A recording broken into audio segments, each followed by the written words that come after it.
ఆచి చికెన్ మసాలా. అంతర్జాతీయ మహిళా దినోత్సవం సందర్భంగా CM Revanth Reddy good news చెప్పారు.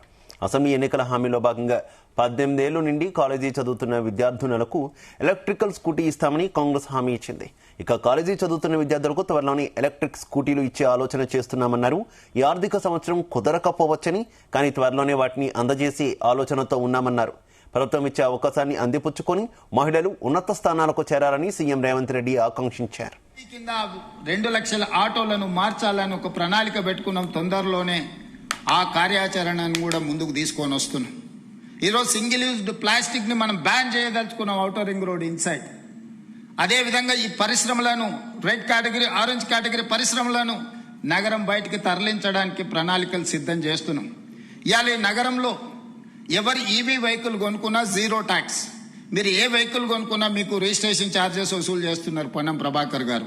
కానీ ఈవీ వెహికల్ కొనుక్కుంటే జీరో ట్యాక్స్. మీకు కాస్ట్ ఎఫెక్టివ్గా వెహికల్స్ కొనుక్కోవడానికి ఈరోజు మనం ప్రయత్నం చేస్తున్నాం. కళాశాలలకు వెళ్ళి ఆడపిల్లలకు తొందరలోనే, ఈ ఫైనాన్షియల్ ఇయర్లో సాధ్యం కాకపోవచ్చు, తొందరలోనే స్కూటీస్ ఈవీ వెహికల్స్ ఆడపిల్లలకి ఇవ్వాలని ఒక ఆలోచన చేస్తున్నాం. ఇవన్నీ కూడా ఈ నగరాన్ని ప్రక్షాళన చేయడానికి, ఈ నగరాన్ని అంతర్జాతీయ స్థాయిలో ఎవరైనా వచ్చి ఇవాళ రేపు ఎయిర్ క్వాలిటీ అందరు చెక్ చేస్తున్నారు.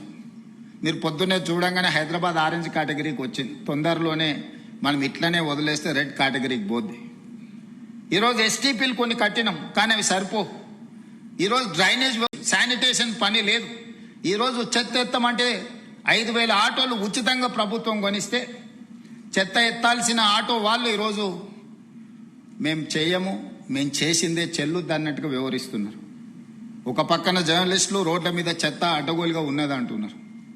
మరి దానికి నియమించిన కార్మికులు పనిచేయాలి కదా, వాళ్ళతో పని చేయించుకోవాల్సిన బాధ్యత ప్రభుత్వానికి, మున్సిపల్ శాఖకు ఉన్నది కదా.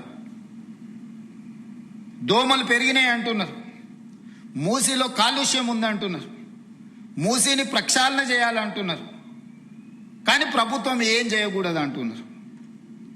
దోమల్ని నియంత్రించాలన్నా, చెత్త ఎత్తాలన్నా, మూసీని ప్రక్షాళన చెయ్యాలన్న డిమాండ్స్ వచ్చినప్పుడు ప్రభుత్వానికి ఏ కార్యాచరణ చేపట్టొద్దు అంటున్నారు. ఏ కార్యాచరణ చేపట్టకుండా తొందరలోనే స్కూటీస్ ఈవీ వెహికల్స్ ఆడపిల్లలకి ఇవ్వాలని ఒక ఆలోచన చేస్తున్నాం. ఇవన్నీ కూడా ఈ నగరాన్ని ప్రక్షాళన చేయడానికి, ఈ నగరాన్ని అంతర్జాతీయ స్థాయిలో ఎవరైనా వచ్చి ఇవాళ రేపు ఎయిర్ క్వాలిటీ అందరు చెక్ చేస్తున్నారు. మీరు పొద్దున్నే చూడంగానే హైదరాబాద్ ఆరెంజ్ కేటగిరీకి వచ్చి